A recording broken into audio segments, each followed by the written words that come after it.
आज का मेरा टॉपिक चैप्टर नंबर 7 में वर्क से रिलेटेड है। वर्क की मैं आपसे बात करूंगा। वर्क क्या है, क्या इससे रिलेटेड एमसीक्यू हमारे पास मौजूद हैं। फर्स्ट एमसीक्यू से स्टार्ट करते हैं। फर्स्ट एमसीक्यू में आपसे कहा the scalar product of force and displacement is called dash. तो आप तमाम लोगों ने वर्क का फॉर्मूला पढ़ा है, वर्क के बारे में पढ़ा है। Work is the dot product of force and displacement. ये आप तमाम लोगों ने पढ़ा है ना। सेंटर में ये नजर आ रहा है आपको डॉट, ये कहलाता है मेरे पास डॉट प्रोडक्ट। अच्छा, डॉट प्रोडक्ट किस किस का है? तो आप बोलेंगे सर एक नजर आ रही है फोर्स, एक नजर आ रही है डिस्प्लेसमेंट। तो work is a dot product of force and displacement. तो करेक्ट जवाब हो जाएगा बेटा मेरे पास option number D.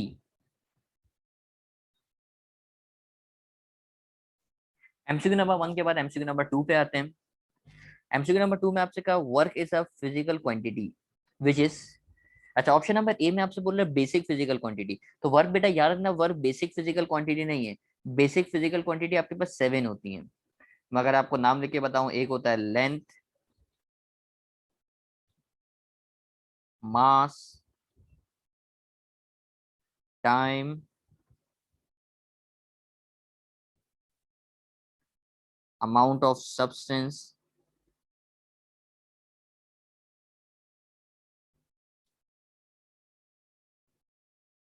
Temperature, 6 number पे है करंट, और लास्ट नंबर पे 7 नंबर पे जो आ जाता है मेरे पास वो है लुमिनस इंटेंसिटी। तो ये सिर्फ बेसिक फिजिकल क्वांटिटीज हैं। इसके अलावा किसी भी चीज की अगर आपको बोले कि भाई ये physical quantity basic physical quantity है या नहीं है, तो आप उसका करेक्ट जवाब फिर नो ही लगाओगे अगर इसके अलावा हो। अब देख लो अब इसमें वर्क नहीं आ रहा है, इसका मतलब ऑप्शन नंबर ए तो नहीं हो सकता। वर्क के बारे में आपने पढ़ा है ना, अभी थोड़ी देर पहले पढ़ा था, work is the dot product of force and displacement. ये आपने पढ़ा था। यानी सेंटर में ये जो डॉट नजर आ रहा था, इसका नाम मैंने रखा था बेटा, ये कहलाता है डॉट प्रोडक्ट। और डॉट प्रोडक्ट का जो दूसरा नाम होता है, ये डॉट प्रोडक्ट का दूसरा नाम आप तमाम लोगों ने पढ़ा है ना बेटा, इसको आप बोलते हो स्केलर प्रोडक्ट। डॉट प्रोडक्ट का दूसरा नाम है मेरे पास स्केलर प्रोडक्ट। यानी करेक्ट जवाब बेटा इसका ऑप्शन नंबर सी होगा। यानी work is a physical quantity which is a scalar product of force and displacement. तो एमसीक्यू नंबर 2 का जो करेक्ट जवाब है वो है मेरे पास option number C. MCQ number 2 के बाद आते हैं एमसीक्यू नंबर 3 की तरफ। The dimension of the work is dash. Work की डायमेंशन तो आप लोग को याद होनी चाहिए। मैं डायमेंशन आपको निकाल के बता देता हूँ। चैप्टर नंबर 1 में आपने डायमेंशन निकालना सीखी भी है। बेटा वर्क का फॉर्मूला होता है फोर्स और डिस्प्लेसमेंट। फोर्स की डायमेंशन जो आप लोगों ने पढ़ी है, फोर्स की डायमेंशन आप लोगों ने क्या पढ़ी है सर? फोर्स की डायमेंशन पढ़ी है M L T - 2। ये डायमेंशन तो मैंने फोर्स की आपको याद कराई थी। फोर्स की डायमेंशन मैंने आपको बताई डिस्टेंस है। डिस्टेंस की डायमेंशन होती है कैपिटल एल। बेटा ये एल को एल से मल्टीप्लाई करोगे तो आंसर हो जाएगा एल स्क्वायर। तो आंसर बनेगा मेरे पास ML² T - 2। ये वर्क की डायमेंशन है मेरे पास। वर्क की डायमेंशन आ गई ML² T - 2।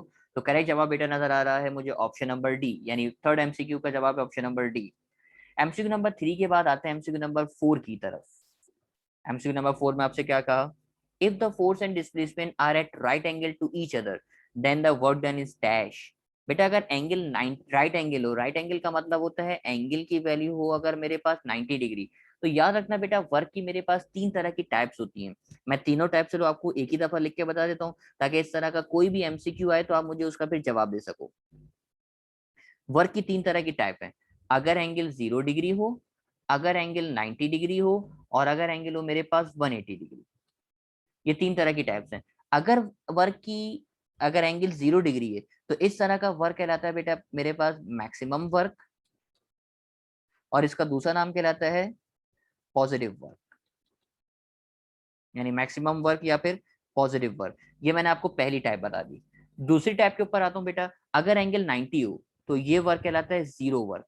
यानी कोई वर्क नहीं होता। और जीरो वर्क का दूसरा नाम है बेटा मिनिमम वर्क। यानी या तो जीरो वर्क होगा या फिर मिनिमम वर्क होगा। मैं इस तरीके से डॉट बना देता हूँ, जीरो वर्क होगा या मिनिमम वर्क होगा। जबकि 180 डिग्री हो तो बेटा इस तरह के वर्क को आप बोलते हो नेगेटिव वर्क। इस तरह के वर्क को आप बोल दोगे नेगेटिव वर्क। तो ये 3 तरह की टाइप्स मैंने आपको एक साथ ही बता दी कि भाई अगर ये होगा तो ये होगा, ये होगा तो ये होगा। अब आप आंसर पहचान दो। उसने आपको एंगल बेटा क्योंकि दिया है 90 डिग्री, एंगल उसने आपको दिया 90 डिग्री, तो 90 डिग्री पे जो वर्क आ रहा है वो आ रहा है जीरो। तो करेक्ट आंसर हो जाएगा बेटा मेरे पास ऑप्शन नंबर ए। तो फोर्थ एमसीक्यू का जो करेक्ट जवाब मेरे पास है वो है ऑप्शन नंबर ए। सिमिलरली यहाँ पे वर्क के अब यूनिट के बारे में पूछा गया है। The unit of work is dash.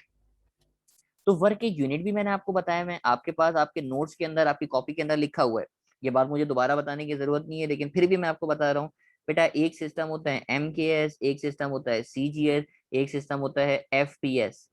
MKS में वर्क का यूनिट मैंने आपको लिखवाया हुआ है न्यूटन मीटर, और न्यूटन मीटर को मैंने बराबर लिखवाया था जूल के। CGS सिस्टम में वर्क को मैंने लिखवाया हुआ है बेटा, CGS सिस्टम में वर्क का यूनिट मैंने लिखवाया हुआ है आपको अर्क। जबकि FPS सिस्टम जो नजर आ रहा है यहाँ पे आपका यूनिट मैंने वर्क का लिखवाया हुआ है बेटा आपको पाउंड फुट, ये आपको इसका यूनिट लिखवाया हुआ है। अब आप करेक्ट आंसर देख लो, करेक्ट आंसर क्या क्या होगा। आप बोलेंगे sir correct answer option number ए जो नजर आ रहा है ये तो नहीं हो सकता, क्योंकि वर्क का यूनिट न्यूटन नहीं है, न्यूटन मीटर है या फिर जूल है। डाइन भी नहीं है, डाइन बेटा न्यूटन भी यूनिट जो होता है वो फोर्स का होता है। मैं बता भी देता हूँ साथ साथ, न्यूटन जो यूनिट है ये भी फोर्स का है, डाइन जो यूनिट है ये भी फोर्स का है। जबकि वर्क का जो यूनिट यहाँ पे मैच कर रहा है, जो यूनिट मैच कर रहा है वो है अर्क, यानी करेक्ट जवाब होगा बेटा मेरे पास option number C. MCQ number 5 के बाद आते हैं MCQ नंबर 6 की तरफ। MCQ नंबर 6 देखिए। MCQ नंबर 6 में आपसे कहा 1 electron volt is the energy gain by. ये तो अब सिंपल सी डेफिनेशन है, जो डेफिनेशन आपको पता होनी चाहिए। इसका करेक्ट जवाब option number D, option number D पढ़ो। An electron which moves through a potential difference of 1 volt. अगर आपका इलेक्ट्रॉन, एक इलेक्ट्रॉन है, इलेक्ट्रॉन पे चार्ज होता है नेगेटिव, अगर आप इसको किसी जगह पे पॉजिटिव दिखाओगे तो इलेक्ट्रॉन आपका क्या करेगा, मूव करेगा।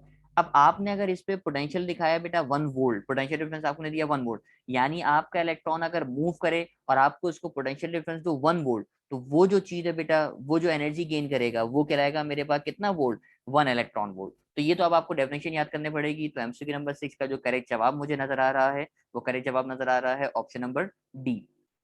MCQ नंबर 6 के बाद आते हैं MCQ नंबर 7 की तरफ। फिर MCQ नंबर 7 देखो क्या नजर आ रहा है।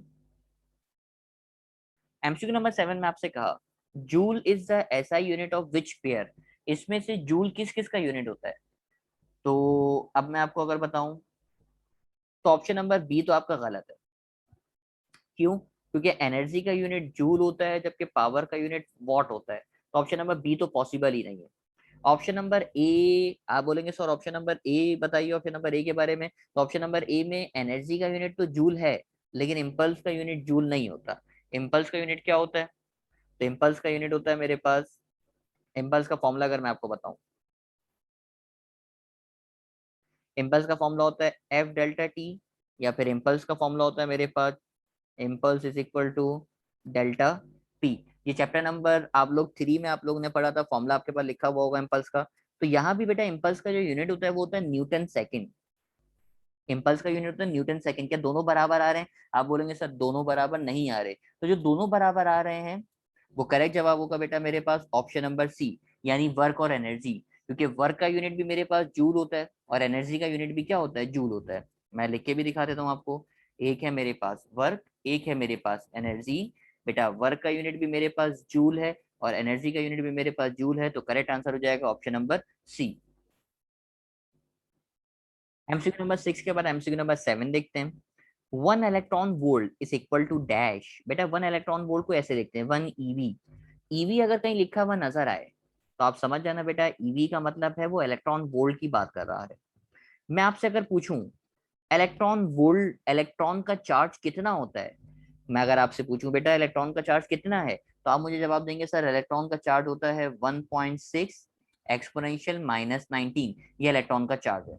इलेक्ट्रॉन का जो चार्ज होता है वो होता है 1.6 एक्सपोनेंशियल माइनस 19। तो ये 1 इलेक्ट्रॉन वोल्ट के बराबर है, यानी 1 इलेक्ट्रॉन वोल्ट बराबर है 1.6 एक्सपोनेंशियल माइनस 19 जूल्स के। ये इसका करेक्ट जवाब होगा, यानी 1 EV is equal to 1.6 exponential minus 19 joule. तो करेक्ट आंसर बेटा मुझे नजर आ रहा है ऑप्शन नंबर ए।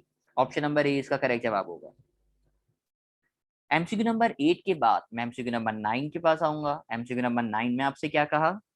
MCQ नंबर 9 में वो आपसे बोल रहा है if the force applied is parallel to the direction of the motion.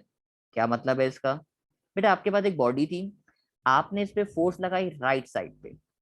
अच्छा जी सर राइट साइड पे फोर्स लगाई और ये मूव करके ये भी जा रहा है राइट साइड पे। अब आप देखो आपने जिस तरफ फोर्स लगाई इसी तरफ ये मूव कर रहा है, तो ये कहलाता है कि आपने फोर्स को पैरेलल डायरेक्शन में लगाया डिस्प्लेसमेंट के। और पैरेलल का मतलब होता है एंगल की वैल्यू है 0 डिग्री, क्योंकि देखो ना सेम डायरेक्शन है। ऐसा तो नहीं ना फोर्स आपने राइट पे लगाई, मूव कर रहा है ऊपर की तरफ, तो एंगल होता 90 डिग्री। सर ऐसा तो हुआ ही नहीं। आपने जिस तरफ फोर्स लगाई है उसी तरफ वो मूव करके जा रहा है, तो इसका मतलब ये मूव कर रहा है, तो फोर्स और डिस्प्लेसमेंट दोनों पैरेलल हैं। यही बात आपको सवाल में ही बताया कि भाई मैं पैरेलल की बात कर रहा हूँ। और पैरेलल का मतलब होता है एंगल कितना डिग्री, 0 डिग्री। और मैं आपको ऊपर पहले ही लिखवा के आ गया कि भाई अगर एंगल होगा मेरे पास कितना डिग्री, 0 डिग्री। जरा इसको पढ़ो, अगर एंगल होगा कितना डिग्री, 0 डिग्री, तो इस तरह का जो वर्क है वो वर्क कौन सा कहलाएगा, मैक्सिमम वर्क या फिर पॉजिटिव वर्क। तो आप इस एमसीक्यू का जो करेक्ट जवाब लगाओगे बेटा, वो क्या जवाब लगाओगे, मैक्सिमम वर्क। क्योंकि अगर एंगल 0 डिग्री है तो इस तरह का जो वर्क होता है वो या तो मैक्सिमम होता है, मैक्सिमम वर्क होता है, या फिर दूसरा नाम मैंने आपको लिखवाया, या तो मैक्सिमम होगा या फिर पॉजिटिव होगा। क्योंकि मैक्सिमम नजर आ रहा था, तो करेक्ट आंसर हो जाएगा बेटा ऑप्शन नंबर ए। अगले एमसीक्यू के पास ऊपर आएंगे। अगले एमसीक्यू में आपसे कहा, a body is pushed through a distance of 2 meter by a force of 20 Newton applied perpendicular to the direction of displacement. The work done is dash. क्या मतलब है इसका? अब बड़ा इंटरेस्टिंग एमसीक्यू है। इस एमसीक्यू को जरा गौर से समझना, एमसीक्यू में क्या बोला गया आपसे। उसने कहा आपसे एक बॉक्स था,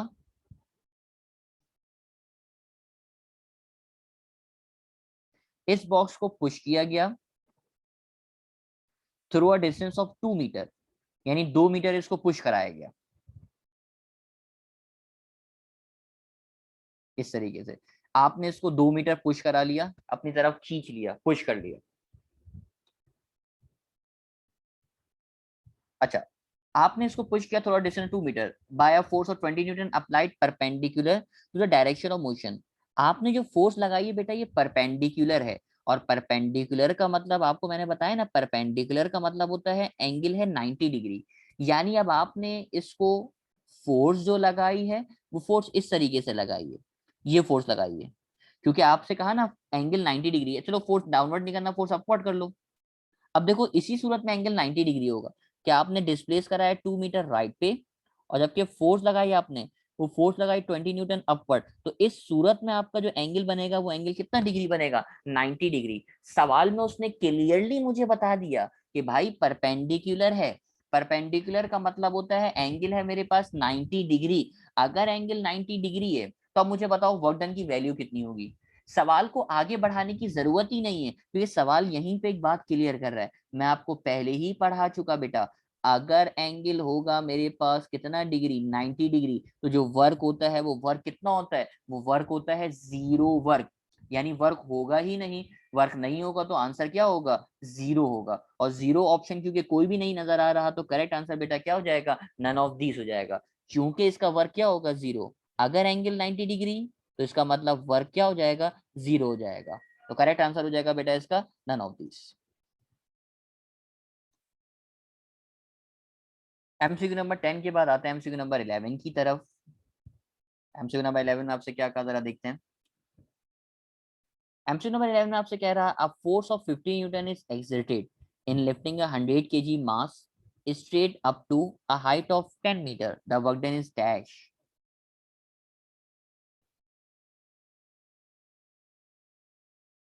आपके पास एक बॉक्स है बेटा, इस बॉक्स पे आपने फोर्स लगा के आप इस बॉक्स को ऊपर की तरफ लेके गए। कितनी हाइट पे लेके गए, आपको हाइट भी बता रहा है। आपको बता रहा है कि हाइट है मेरे पास 10 मीटर, जबकि इसका मास मुझे बता रहा है सर, इसका मास जो था वो था 100 केजी। और आपने जो फोर्स इस पे अप्लाई करी, वो फोर्स अप्लाई करी है 50 न्यूटन की। प्रॉब्लम ये है आपके पास कि आपको ये नहीं बताया गया कि आपने फोर्स कैसे अप्लाई करी। अब देखो वर्क का फॉर्मूला एक तो ये है, work is equal to force into displacement. लेकिन ये फॉर्मूला आप यूज नहीं कर सकते। यूज क्यों नहीं कर सकते, क्योंकि आपको ये नहीं पता फोर्स कैसे अप्लाई की गई। भाई ये बता रहा है कि फोर्स का एंगल 0 है, फोर्स का एंगल 90 है, फोर्स का 180 है, इसलिए ये फोर्स अब आपके लिए हेल्पफुल नहीं रही। अब आप कौन सी लॉजिक अप्लाई करेंगे, अब जरा लॉजिक देखो। यहाँ आप वर्क को बेटा बराबर लोगे पोटेंशियल एनर्जी के। आपने इस तरह के न्यूमेरिकल्स भी किए ना, जब आप बॉक्स को बेटा हाइट पे लेके गए, यहाँ से आप अपने बॉक्स को अगर हाइट पे लेके गए, तो हाइट पे जाने की वजह से जो इसके पास एनर्जी आएगी वो कौन सी एनर्जी आएगी, पोटेंशियल एनर्जी आएगी। यानी पोटेंशियल एनर्जी किसकी वजह से आई, आप बोलेंगे सर अगर ये वर्क करेगा तो वर्क करने की वजह से इसके पास जो एनर्जी आएगी वो एनर्जी कहलाती है पोटेंशियल एनर्जी। यानी आपने ये रिलेशन अप्लाई करना है, यानी वर्क को आपने बराबर लिया बेटा किसके, पोटेंशियल एनर्जी के। पोटेंशियल एनर्जी का फॉर्मूला होता है mgh, आप बोलेंगे यस सर। अब देखो ना आपको सारी वैल्यूज पता तो हैं, मास की जगह पे आ जाएगा 100, ग्रेविटी की जगह आ जाएगा 9.8, बेटा हाइट की जगह पे आ जाएगा 10। इन सबको जरा मल्टीप्लाई तो करो कैलकुलेटर की मदद से, 100 को 9.8 को मल्टीप्लाई करो 10 से, तीनों को मल्टीप्लाई करो, जब मल्टीप्लाई करोगे तो एग्जैक्टली आंसर आएगा 9800 जूल्स। यानी करेक्ट जवाब आ जाएगा बेटा मेरे पास ऑप्शन नंबर ए। तो ऑप्शन नंबर ए इसका करेक्ट जवाब होगा 9800 न्यूटन। तो आप गलती नहीं करना कि आप वर्क का ये वाला फॉर्मूला अप्लाई करके आप आंसर निकाल लो, आपका आंसर गलत आएगा और एमसीक्यू आपका गलत हो जाएगा। तो आप यहाँ पे जो लॉजिक लगाओगे कि वर्क बराबर है किसकी, पोटेंशियल एनर्जी की। एमसीक्यू नंबर 11 के बाद एमसीक्यू नंबर 12 पढ़ते हैं। एमसीक्यू नंबर 12 में आपसे कहा a body moves at a distance of 10 metre, आपको डिस्टेंस बता रहा है 10 metre, along horizontal force of 5 newton. बेटा फोर्स की वैल्यू यानी F बता रहा है 5 newton. If the work done is 25 joule, work done यानी वर्क बता रहा है 25 जूल, और आपसे बोल रहा है क्या निकाल के दिखा दो, एंगल निकाल के दिखा दो। अब एंगल निकालने के लिए बेटा थोड़ी सी कैलकुलेशन आपको करनी पड़ेगी, कैलकुलेशन आनी भी चाहिए आपको, अच्छे खासे बड़े स्टूडेंट्स हो आप लोग। वर्क का फॉर्मूला है मेरे पास, work is equal to F D cos theta. बेटा वर्क की जगह पे उसकी वैल्यू रखोगे, वर्क की जगह पे आंसर आएगा 25। बेटा फोर्स की जगह पे उसकी वैल्यू रखोगे, फोर्स की जगह पे आएगा मेरे पास 5। डिस्प्लेसमेंट की जगह, डिस्प्लेसमेंट की वैल्यू इसकी जगह पे आ जाएगा 10, और साथ में लिखा हुआ है कॉस थीटा। बेटा 5 को 10 से मल्टीप्लाई करोगे तो आंसर आएगा 50, तो ये हो जाएगा 25 is equal to 15 cos theta. बेटा 50 को लेफ्ट पे लाके डिवाइड करोगे तो ये आएगा 25/50 is equal to cos theta. Calculator की मदद से दोनों को डिवाइड तो कीजिए जरा, तो जैसे ही दोनों को डिवाइड करोगे 25 को 50 से तो आंसर आ जाएगा 0.5। आप चेक कर लो आंसर सॉल्व करके, 25 को 50 से डिवाइड करोगे तो आंसर आएगा 0.5, और 0.5 कॉस को वहां लेके जाओगे तो ये हो जाएगा कॉस इनवर्स। बेटा कॉस इनवर्स 0.5 निकालिए जरा कैलकुलेटर से, कितना आ रहा है, theta is equal to cos inverse 0.5। जैसे ही इसका कॉस इनवर्स निकालोगे तो आपका आंसर एग्जैक्टली आएगा कितना डिग्री, 60 डिग्री। यानी करेक्ट जवाब आ रहा है मेरे पास कौन, ऑप्शन नंबर बी आ रहा है। ये एमसीक्यू नंबर 12 था। एमसीक्यू नंबर 12 के बाद मैं आगे बढ़ता हूं एमसीक्यू नंबर 13 की तरफ। एमसीक्यू नंबर 13 में आपसे क्या कहा, एमसीक्यू नंबर 13 में कह रहा है आपसे the work done on a body undergoing a certain displacement is given by. अच्छा, ये फॉर्मूला आपसे बोल रहा है वर्क डन, अजीब सी बात कर रहा है एरिया, इस तरह की बातें आपने पहले कभी पढ़ी नहीं है। मैं आपको जरा बताता हूँ कि किस किस का ग्राफ बनाया जाता है। अब ये बात आप पहली दफा पढ़ रहे हो, एरिया, एरिया तो पढ़ा होगा आपने। एरिया याद है बचपन में रेक्टेंगल का एरिया कैसे निकालते थे, रेक्टेंगल के एरिया का फॉर्मूला क्या होता था।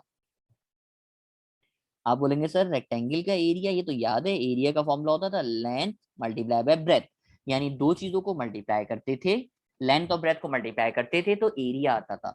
अब देखो वर्क का फॉर्मूला क्या है, आप बोलेंगे सर वर्क का फॉर्मूला है work is equal to force multiply by displacement. यहाँ भी तो दो चीजों को मल्टीप्लाई किया, यहाँ भी किस किस को मल्टीप्लाई किया, फोर्स और डिस्प्लेसमेंट को। इसका मतलब ये हुआ एरिया वर्क के बराबर होगा, यानी ये जो नजर आ रहा है जो भी एरिया आएगा वो किसके बराबर होगा, वर्क के।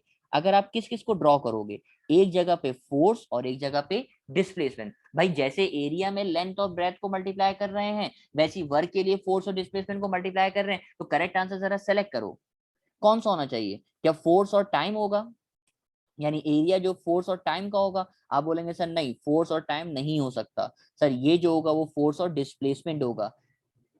ग्राफ भी अगर मैं बना के दिखाऊंगी, ग्राफ भी देख लो बेटा इसका, यानी एक जगह पे अगर फोर्स है एक जगह पे डिस्प्लेसमेंट है, ये आपने इस तरीके का एक ग्राफ बनाया। ग्राफ बनाने के बाद बेटा इसका जो एरिया होता है, इस कर्व के अंडर जो एरिया आ रहा होता है, यानी ग्राफ जहां से स्टार्ट हुआ ग्राफ जहां पे एंड हुआ यहाँ तक का जो बेटा एरिया आता है ये वर्क डन को शो करता है, ये शो करता है वर्क को।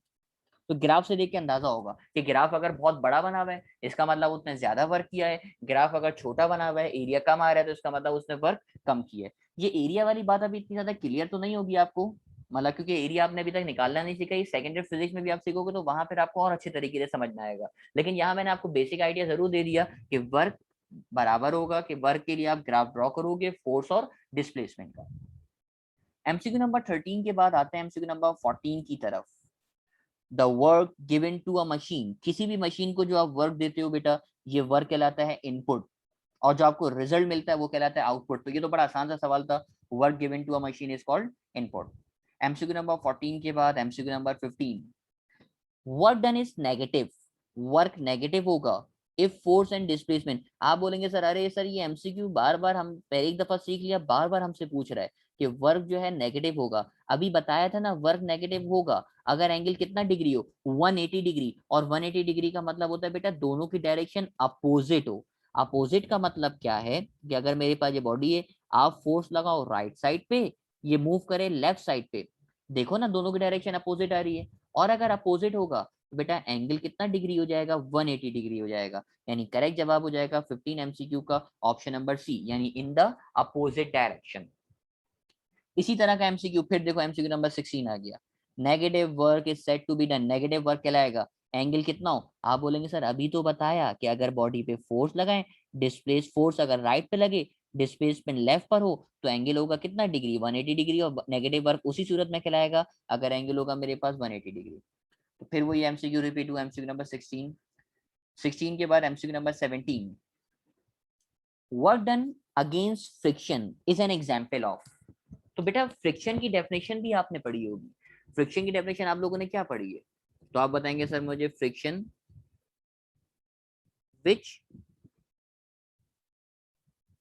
Oppose the motion of body, जो बॉडी की मोशन को अपोज करे, रोके। Which oppose the motion of body, बेटा अपोज का मतलब भी रोकना, अपोजिट है।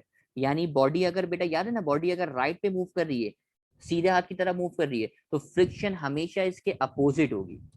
अगर बॉडी आपकी राइट पे मूव कर रही है तो फ्रिक्शन हमेशा उसके कैसी होगी, अपोजिट। क्योंकि अपोजिट है तो एंगल होगा 180 डिग्री। और अगर 180 डिग्री होता है तो बेटा इस तरह का वर्क कौन सा वर्क कहलाता है, इस तरह का वर्क कहलाता है नेगेटिव वर्क कहलाता है। तो बड़ा आसान सा एमसीक्यू था, आप लोगों को बात उम्मीद करते हैं समझ में आ गई होगी। एमसीक्यू नंबर 17 के बाद MCQ number 18, when a bucket is released lower to the ground from some height, then work done is dash। क्या मतलब है इसका?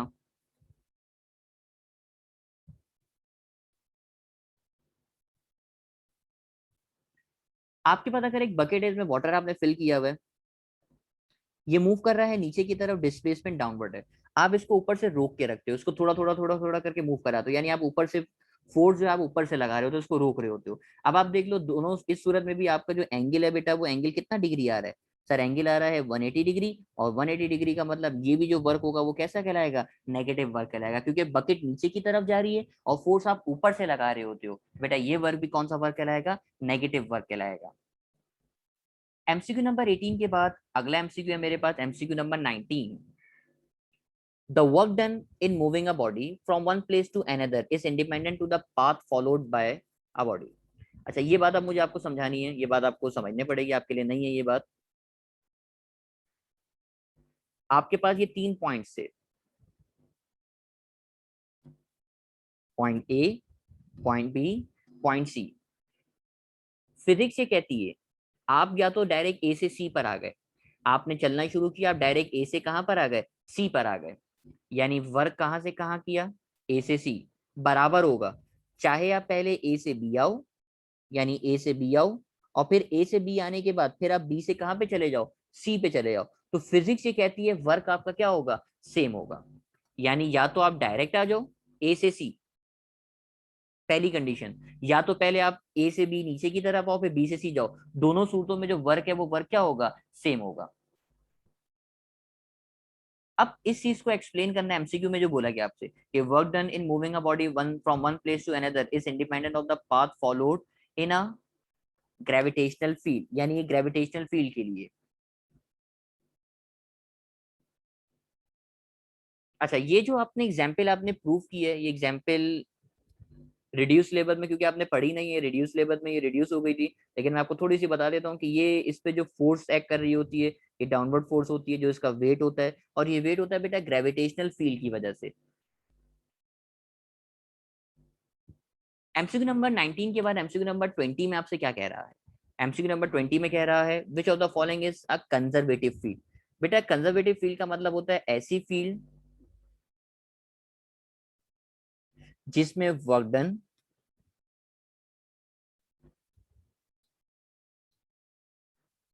पाथ पे डिपेंड नहीं करता।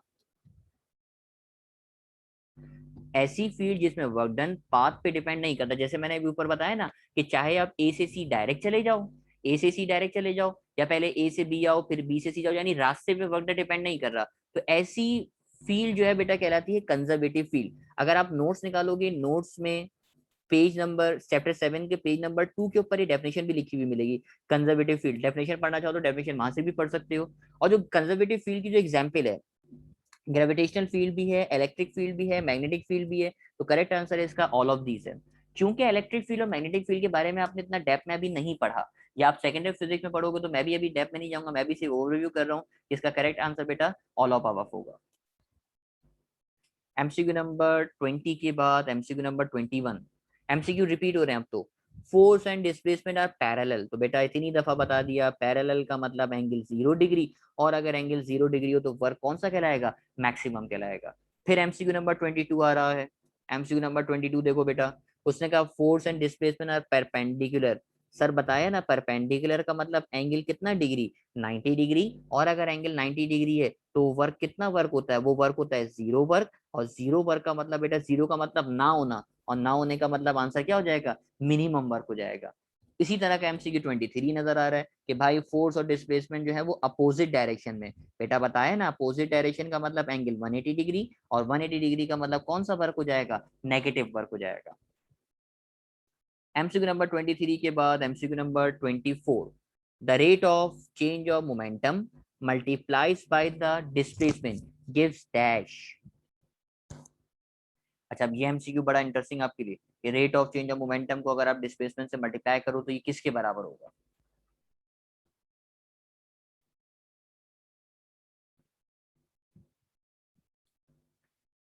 बेटा rate of change of momentum जो आपको नजर आ रहा है, तो रेट का मतलब तो डिवाइड, आपको पता होगा सर, रेट का मतलब होता है डिवाइड करते हैं टाइम से। तो rate of change of momentum तो हो जाएगा delta P upon delta T. इसको अगर आप मल्टीप्लाई करोगे डिस्प्लेसमेंट से, डिस्प्लेसमेंट को लिखते हो डी से। बेटा अभी थोड़ी देर पहले आपने पढ़ा था, ये जो मैंने इम्पल्स का फॉर्मूला लिखा था, इम्पल्स का एक फॉर्मूला था मेरे पास, इम्पल्स बराबर था डेल्टा पी के, और इम्पल्स का दूसरा फॉर्मूला लिखा था मैंने, impulse is equal to F delta t. दोनों को अगर आप कंपेयर करोगे बेटा, इम्पल्स को अगर दोनों को कंपेयर करोगे, तो एक तरफ आ जाएगा मेरे पास डेल्टा पी, और एक तरफ आ जाएगा मेरे पास F delta T. Delta T को अगर लेफ्ट पे लाके डिवाइड करोगे, तो delta P upon delta T बेटा किसके बराबर आ रहा है? एफ के बराबर आ रहा है। और से देखो, delta P upon delta T बराबर किसके आ रहा है? एफ के। यानी ये जो delta P upon delta T नजर आ रहा है, आप इसको हटाओगे, इसकी जगह पे एफ रखोगे, बराबर में रखा हुआ डिस्प्लेसमेंट। अब तो कितना आसान हो गया, ये फोर्स को डिस्प्लेसमेंट से अगर मल्टीप्लाई करते हो तो बराबर होता है किसके? वर्क के बराबर होता है। यानी करेक्ट जवाब बेटा क्या हो जाएगा? ऑप्शन नंबर सी हो जाएगा। एमसीक्यू नंबर 24 के बाद आते हैं एमसीक्यू नंबर 25 की तरफ। एमसीक्यू नंबर 25 देखिए,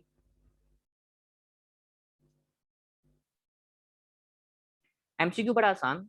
उसने कहा person having a mass of 60 kg, एक पर्सन है जिसका मास आपको बता रहा है 60 kg,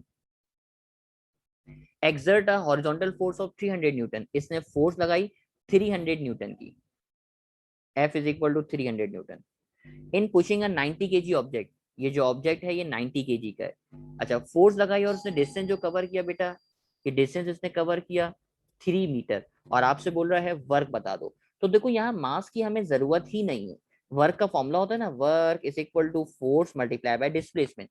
क्योंकि दोनों की डायरेक्शन सेम है, जिस तरफ फोर्स लगाई उसी तरफ डिस्प्लेसमेंट। बेटा फोर्स की वैल्यू दे रहा है 300, डिस्प्लेसमेंट की वैल्यू दे रहा है 3।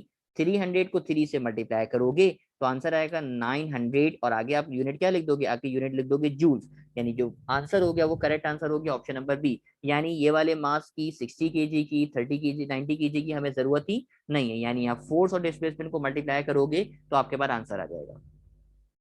एमसीक्यू नंबर 26 में कहा what done in the gravitational field, अभी अभी बताया था ना एक ट्रायंगल बना के कि भाई आपका जो वर्क है, चाहे आप ए बी और सी, मैंने लिख के दिखाया था, या तो आप ए से सी डायरेक्ट चले जाओ, या पहले ए से बी आओ फिर बी से सी जाओ, आपका जो वर्क है वो वर्क सेम रहेगा। यानी वर्क जो है वो पाथ यानी रास्ते पे डिपेंड नहीं करता। तो करेक्ट आंसर हो जाएगा ऑप्शन नंबर ए, यानी is independent of the path followed.